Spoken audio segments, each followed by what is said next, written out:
Episode 4 of Amazon's Rings of Power series brings us to the midpoint of this show, and it's finally starting to feel like the show is going somewhere. The main characters have finally started feeling like they have an impact on the story, as Galadriel convinces Numenor to join in the fight against Sauron, Elrond discovers what Durin has secretly been up to, and Adar allows Arondir to escape so that he can deliver a message to the remaining townsfolk.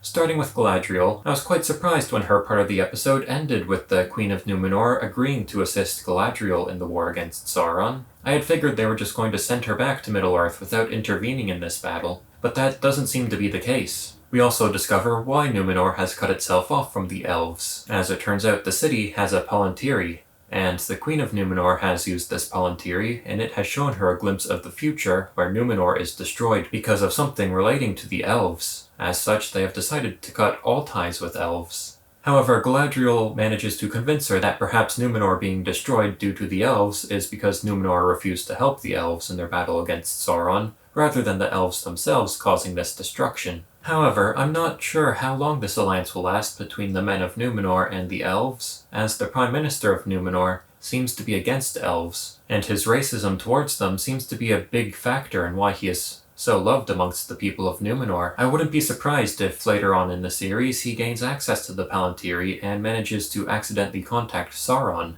at which point Sauron could manipulate him into turning Numenor against the elves, and eventually bind the Prime Minister to him with one of the 9 rings, turning the Prime Minister into one of the Nazgul. Either that, or he could become the mouth of Sauron due to his political ties. At this point, I'm definitely expecting the Prime Minister to become one of Sauron's puppets and turn the people of Numenor against the elves, which will ultimately lead to the destruction of the city. As for Halbrand, I'm still not too sure what role he's going to play in this series, although it definitely seems like his story arc will be similar to Aragorn's in the films, where he reluctantly becomes king and unites his people. If I had to guess, I think maybe he'll become the first king of Gondor, as I'm not really sure what other countries lie to the south of Middle-earth. Now as for Elrond and Durin, I still find this part of the series to be the best it has to offer. While in concept, Elrond being sent to forge a political alliance with the dwarves may not seem that exciting, I find that the interactions between Elrond and Durin are the most enjoyable parts of this show. In this episode, we find out that Durin has been avoiding Elrond, yet after Elrond does some investigating, he figures out where Durin is and discovers his secret. And while I had initially thought that the dwarves had discovered the heart of the mountain, it turns out I was wrong on that assumption, as it is revealed that the dwarfs have discovered Mithril, which is something I hadn't really considered being kept a secret, as I hadn't realized that dwarves had never encountered Mithril in this age. Yet, now knowing that it was Mithril that they discovered, it is very understandable as to why they would wish to keep that secret from the elves, as the precious mineral seems to ensnare even Elrond, despite his immense loyalty to Durin.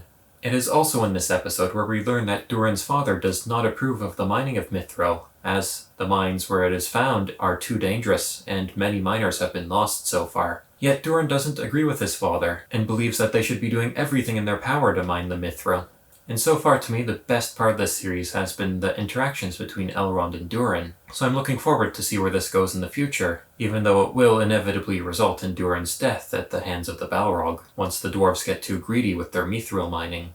Now finally we get to Arondir, and honestly I found his part of this episode to be among the weakest of the entire series. We finally get the reveal of Adar, and for whatever reason, he decides to just let Arondir go. Especially with Adar knowing that Arondir was an elf, he must surely expect Arondir to return with reinforcements. So to me it would have made the most sense for Adar to just kill Arondir to make an example of him, and then send one of the random humans to go warn the townfolk. Now we also see that the townsfolk have retreated to the tower that the elves had been using, though they are running out of supplies, and so Theo, the son of the woman that Arondir is in love with, decides to sneak into the town to steal some food. However, he is discovered by orcs and uses the sword that he discovered in one of the floorboards of his neighbors to fend off the orcs. Yet it seems like this was a mistake, as the orcs desperately want this sword back. Just as the orcs are about to catch Theo, Arondir arrives and saves him, and the two of them flee the town with a horde of orcs in pursuit. And this is another part where the writing for this show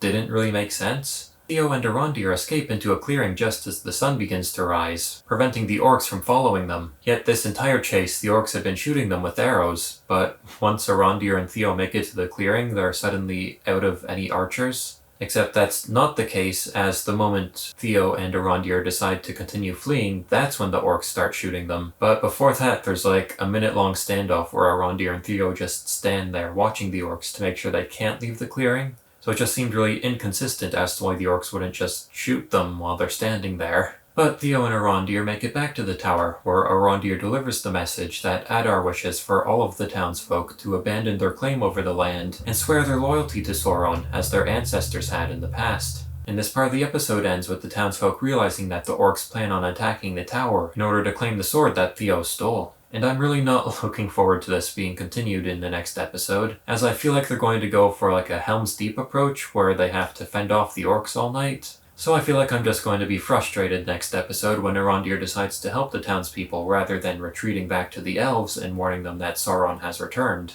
So now that we have managed to make it halfway through this series, I feel like if the writers had managed to condense everything they had within these 4 episodes into 2 episodes, then they could have had a really great start. And with a bit more editing to the dialogue and character motivations, we could have had a great series. Though as it is, it feels like these first 4 hours have been spent just setting up the world and getting us ready to begin on this adventure.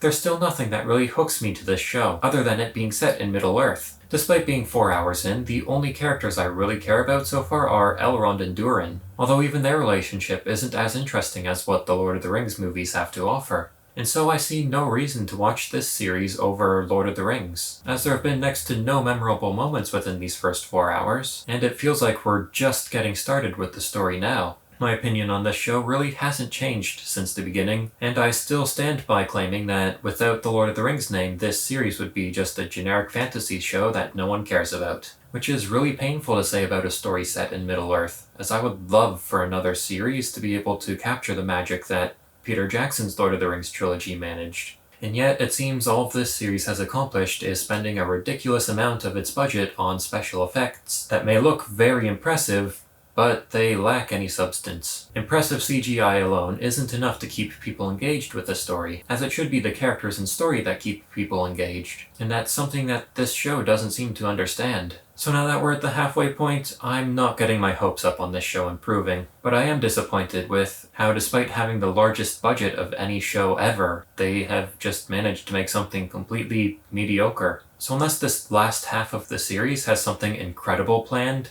I think we're just going to get more of the same for the next 3 episodes, before going all out on the final episode and ending on a cliffhanger in hopes that the series gets renewed for a second season. Which at this point I don't really care whether it does or not. While I would love for them to be able to improve if they did get a second season, and hope that they have learned from their mistakes, I also wouldn't care to just forget this series.